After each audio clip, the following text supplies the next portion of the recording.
من رسما دارم عرض میکنم از این شبکه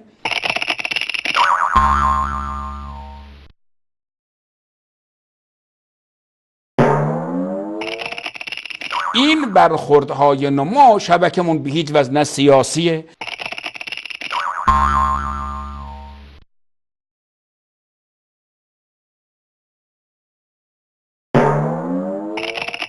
نه وارد سیاست‌های منطقه شدیم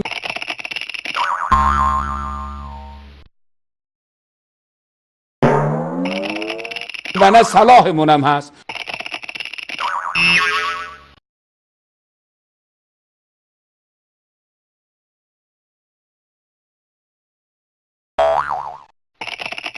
تا به حالم در رابطه با این نهضت بیداری اسلامی یک جمله هم نگفتیم.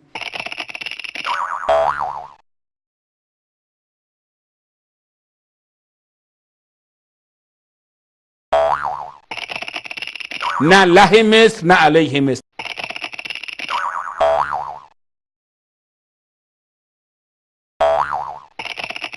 نه له لیبی نه علیه لیبی. نه له بحرین نه علیه بحرین.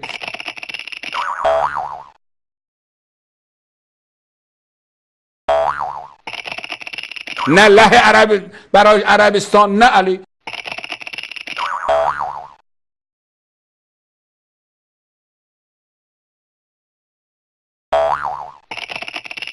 سیاست های هر کشوری رو خودشون تعیین میکنن، به ما چه؟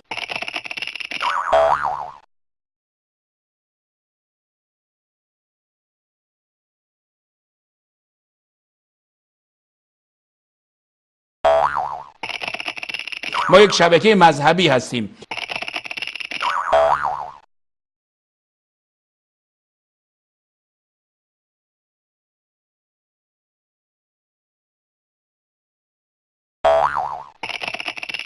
ولی وقتی من میبینم از این تریبون برای شما عرض کنم رسانه جهانی شیعه را هدف قرار میدهند،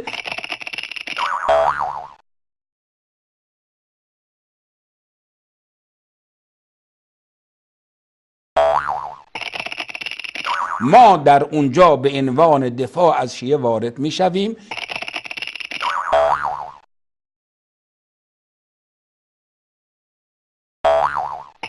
این رو بدانید، اون دفعه عرض کردم 50 تا شما برنامه بگذارید علیه سوریه،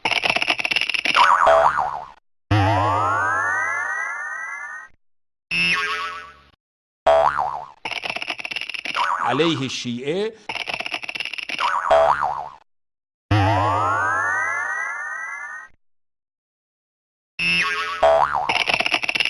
به حول قوه الهی خدای عالم بیانی که به ما داده،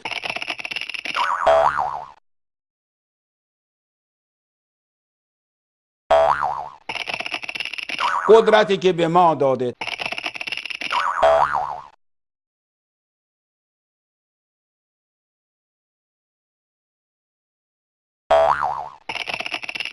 تأثیر کلامی که و هذا کله من فضل ربی،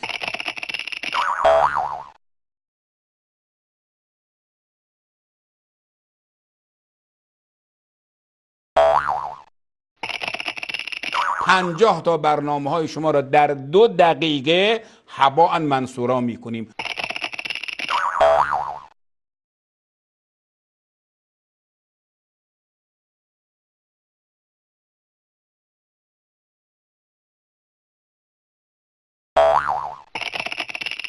خودتونم میدانید این قضیه رو.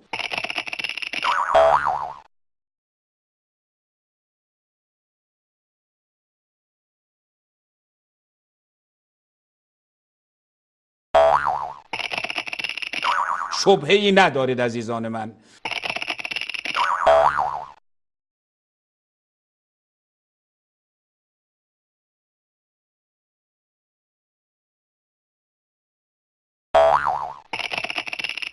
ولی بهتر این هست که شما بیش از این پاپیت شیعه نشید.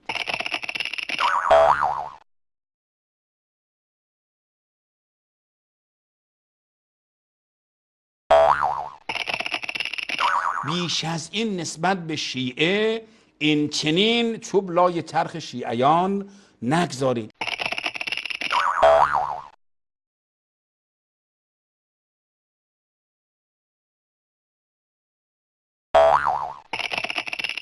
این هم حالا فحش بدید.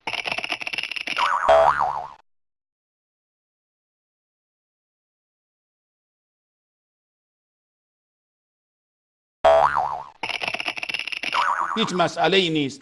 در فحش دادن شما آزاد هستید.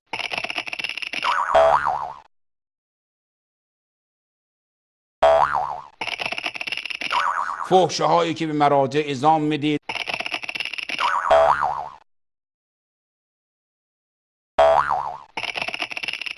بیت الله سیستانی به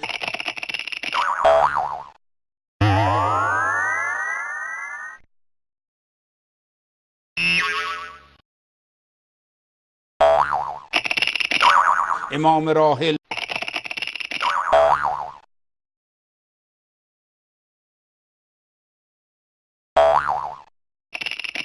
دیگران، ماهیت شماست. از کوزه همان برون تراود که دروست.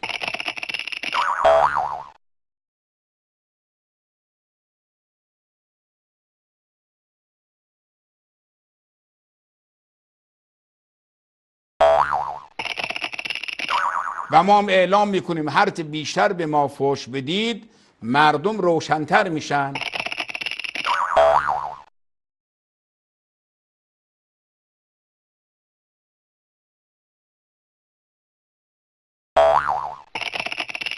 و حقانیت شیعه بیان میشه.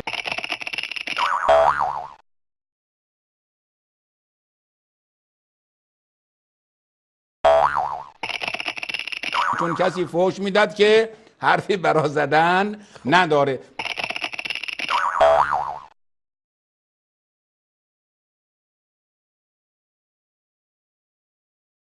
واقعا مرد نیستی، اینقدر مردانگی نداری. خب حرف نزن، مجبوریم که حرف بزنی تو که تو مثل عضو هم خرب تو گل فرو بری دیگه نتونی بیای بیرون.